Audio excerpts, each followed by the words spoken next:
Banyak tuduhan bahwa berislam artinya harus meninggalkan tradisi dan budaya sendiri, bahwa semua yang berbau lokal mereka anggap bid'ah atau dilarang. Mari kita luruskan pandangan itu.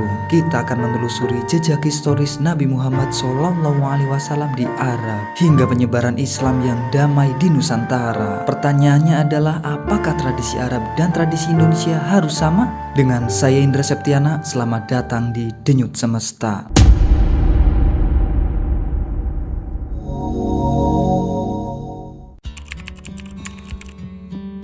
Kita mulai di titik di mana Nabi Muhammad dilahirkan, kota Mekah, Arabia. Kita tahu Nabi Muhammad lahir di sana dan membawa risalah bernama Islam. Namun ketika ajaran Islam itu hadir, apakah Arab saat itu adalah padang kosong tanpa peradaban? Tentu tidak. Arab saat itu sudah memiliki kehidupan, tradisi, dan budaya yang kuat. Mereka punya budaya syair yang tinggi, sistem kesukuan yang kental, pasar-pasar perdagangan besar, dan bahkan ritual ibadah di sekitar Ka'bah. Intinya Islam tidak hadir di ruang hampa, tapi di tengah peradaban yang sudah ada. Nabi Muhammad tidak menghapus semua tradisi itu. Beliau hanya memurnikan yang bertentangan dengan tauhid, seperti menyembah berhala dan praktek keji. Tradisi yang baik tetap dipertahankan.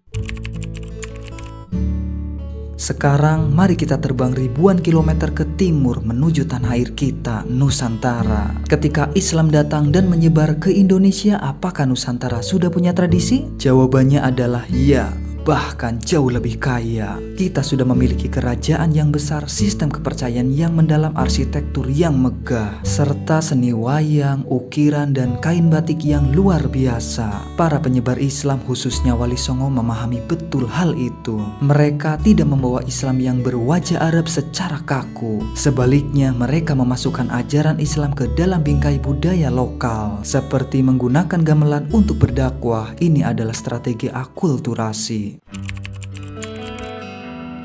Mari kita hadapi pertanyaan ini. Apakah tradisi di Arab dan di Indonesia itu sama? Tentu saja berbeda dan memang harus berbeda. Nabi Muhammad mengajarkan pokok-pokok ajaran seperti akidah serta ibadah wajib. Sementara tradisi adalah urusan muamalah yang bersifat fleksibel. Selama sebuah tradisi tidak melanggar syariat, maka ia boleh, bahkan dianjurkan untuk dipertahankan. Dan Nabi Muhammad telah mencontohkannya bahwa dia tidak menghapuskan tradisi dan kebudayaan. Islam memberikan wadah yang universal dan bermakna bagi praktik-praktik budaya yang sudah mengakar.